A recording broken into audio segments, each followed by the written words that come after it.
Yeah. But it's a labor of love. Because it takes a while. Yeah. So hang tight. We'll be right back. We're not calling it 8-hour sourdough for nothing. Brothers Bistro. Recipes so simple, even a dude can make it. Hi, I'm Skinny King. I'm Musclehead Kev, and we're the Clark Brothers. Welcome to Baking Your Pastries. Yeah, that's right. We're up early. We got our unis on. We're in California. We're in Colorado. I almost messed that up. We're in Colorado. And we are going to use our freshly minted starter. We're calling him Stanley for the time being. Stanley is going to help us make some 8-hour sourdough bread. Our very first sourdough bread loaves. Is it super complicated? No! Wait till you see the ingredients, buddy. Okay. Well, I will say, the instructions are pretty complicated. Really? But the ingredients are very few. Okay. But wait till you see. I'm gonna let you be surprised by how complicated it is. Great. When you come back, we're gonna bring you out. We're gonna show you the ingredients for this bad boy. You'll see there's very few ingredients, and it relieves or reveals the mystery of bread making.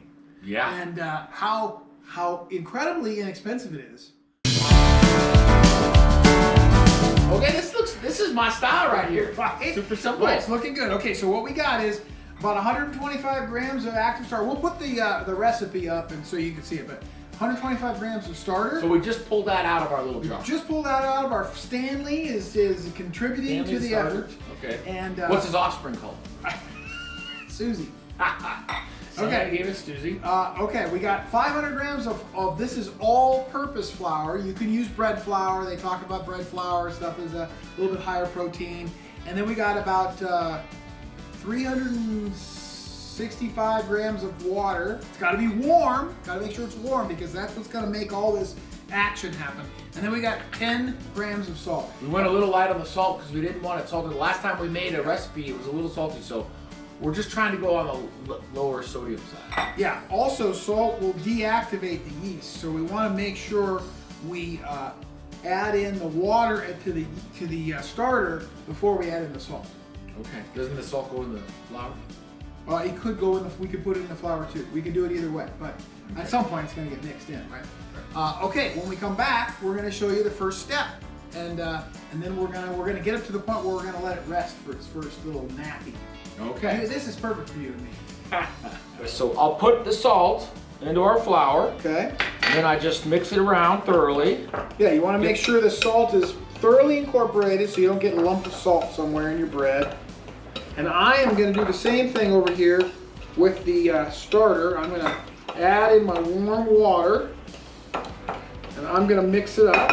There you go.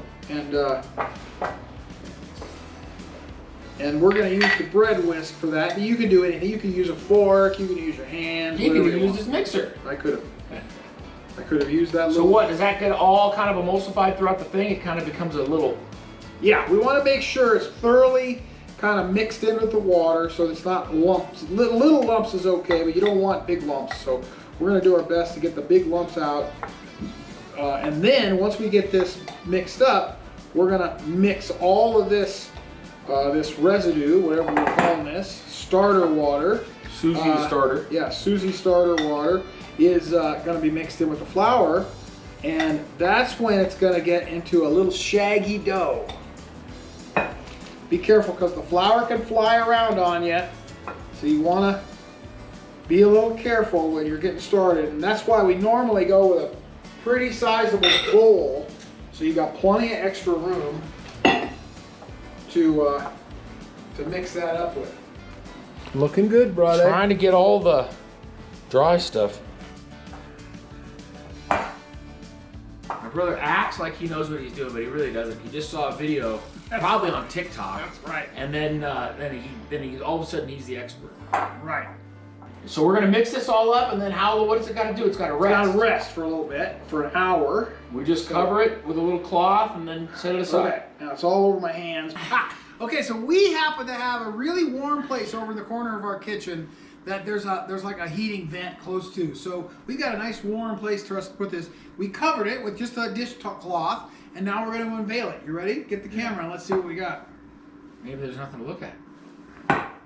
Yeah, see, nothing to look at. That's looking pretty good. It rose a little bit. It's looking shaggy. You can see how they call that shaggy. It's not smooth or anything. Okay. So now we're gonna do our first set of stretch and folds. And you're supposed to reach in there, get underneath, grab a little bit of the dough and pull it over on top and tuck it in and then turn it. And you're gonna do that 10 times. That's 2. Nice. Okay, and then when we get done with And this. it's warm in there, buddy. Yeah, well, because the yeast is working away. So when we get done with this, we're gonna cover it again. We're gonna wait 30 more minutes, and we're gonna do this for a total of 4 stretch and folds. That was number 1. We're gonna do the other 2 of the other ones off camera. We're gonna come back when it's time for our 4th stretch and fold. Yep, you ready? Let's see it. Oh yeah, it's definitely bigger, huh? I don't know. It's definitely bigger, buddy. Well. We should have done a time lapse thing. Do you want to do the stretch and folds? You want me to? Yeah. Okay. What? It's definitely stretchier, huh? It's pretty stretchy. You didn't make the noise that time. Alright. That's 2. Okay, so he's gonna do 10 of those, and when we get done, we're gonna set this aside for bulk fermentation for 2 hours. Same thing for us. We're gonna put it in our warm spot, cover it with a towel or plates or something. You want to try and keep the moisture trapped in there if you can. That helps with the fermentation process. You gotta leave that little thing down there. That's what's going on, buddy. You gotta hold on to it or something. No, I don't. So when we come back, we'll be ready for our next step, which is our fold and roll. I gotta tell you though, you better have 8 hours to do this thing. Well, yeah. I mean, because we are up here every 30 minutes or whatever. Okay. Good enough. So we got nothing. Hardly any of it stuck on my hands. Right. It's definitely sticking together, and it's a little moist.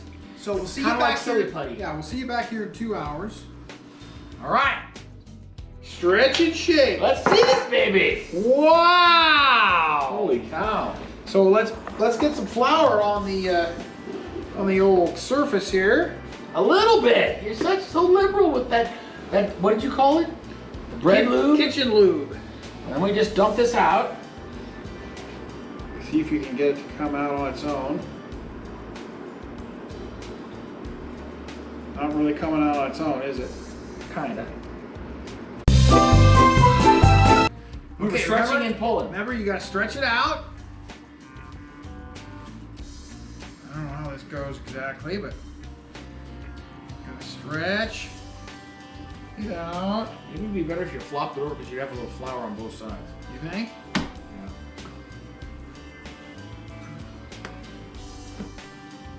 Okay. What do you think? Yeah. Now we gotta fold it in thirds, right? Right. Pull this one in, put it right there, and that one in, put it right there. And then you roll it up. Okay. And then she said, stretch and fold. Stretch and fold. Are you supposed to be pulling flour in every time? I don't know. My brother doesn't know what he's doing. Okay. Don't follow us. We don't know Okay. what we're doing. We got it. That looks pretty good to me. And And now then we it- put it it in our sits here? now we put it in our basket. Okay. And we cover it for again? 20 minutes. We covered it? I think so. Covered, yeah. 20 minutes. We'll cover it, and we'll be back because I think we got to do that whole thing again, right? Yeah, I think so. At least Okay. once. So hang tight. We'll be back in 20 Can you minutes. tell we're learning with you? So we made a couple of errors because we're following the first time for everything, right?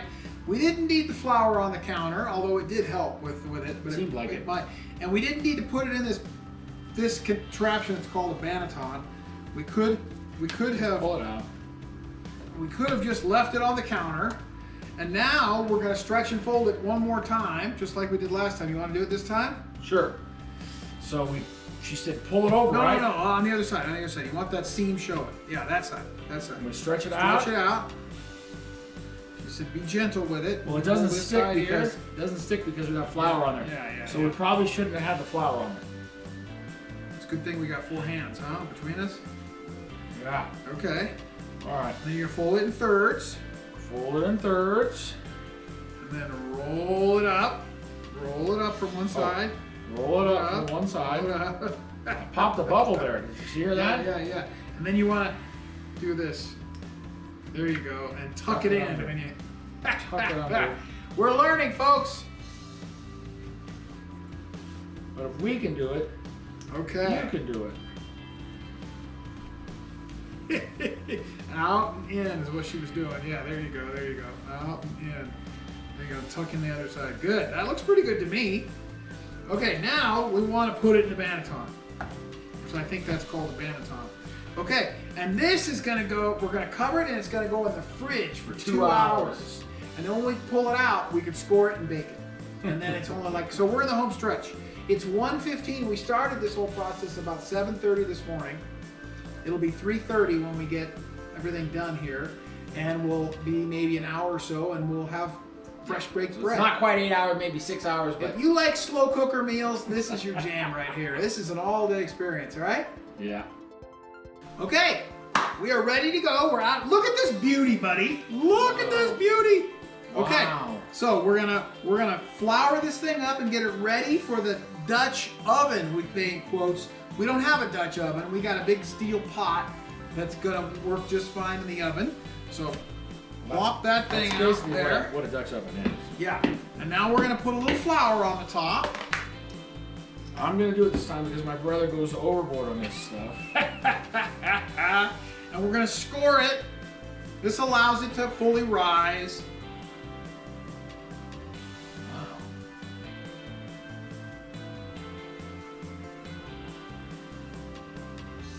I'm just having fun. You can put any kind of design on there you want. Okay, now we've had this pot preheating at 500 degrees. We're gonna bring, my brother the fireman's gonna bring the pot out and we're gonna put this in the pot, cover it, and we're gonna put it back in the oven on the second rack for 35 minutes at 500 degrees, and then we're gonna lower it to, I think it's 425 for 10 or 15 minutes. Come on out, buddy. Bring on the fireman. Is it hot? Well, touch it. Tell me. Okay, so we got it in there. We got to put the lid on it. Go we back in. Going back in the oven. Oh, okay. Do that. Okay, we got it on the second rack down there. How long? 35 minutes. You're gonna burn yourself. You think the paper's hot? We grab that side? No, Give it a- I wanted you to burn yourself. Now you're going to burn yourself. Woo! They call me a fireman. Wow. That looks Wow, good, holy buddy. cow. So how long does it have to Well, rest? it's supposed to rest. It's supposed to cool for about an hour. What we don't know is what it's like inside. That's why we want to wait an hour, because if we started too soon, the insides would still be gooey. We want that to cool. Okay. Yeah. All right. We'll be right back. What's this fancy thing? Well, look at this. I'm going to walk them through. So here's our bread. It's been cooling for about 30, 35 minutes. Okay. Might be a little warm, but we're anxious to dig in, right? And I got my brand new bread carving set up. So normally you put you put this on the widest setting like this, and you'll notice that these slots are closer together than these slots. So you can have two different slices. I think these are 1/2 inch and these are 3/8 slices. And then, so normally you'd put your bread in this way, but our bread won't fit. So we're gonna stick it in this way. And we got one of these slots here, these pieces of wood, give you a little bit of a backstop. Let's get rid of the Okay. cooling rack. And then we take our serrated knife and we put it in these slots here. And we kind of get going here. There's one. Here's the next one. Are you supposed to cut the board while you do it? Well, it's taller. Taste test. Okay. Wow. Buddy, I'm really liking the crust. Yeah. That's pretty yummy. So we decided that the title of this episode was 8-hour sourdough loaf. It was more like 9.5. 10 hours. Yeah. So it's an all-day experience, and you got to kind of be around because every 30 minutes you're doing something or another. Well, if you had other stuff to do, if you're doing chores or something around the house, it wouldn't be right because it wasn't super demanding. It's just you needed to be right round. But for our first loaf, Turned out pretty good. yeah, I think it turned out great. Okay, Brothers Bistro. Out. Recipe so simple. Even a couple of knuckleheads can make it.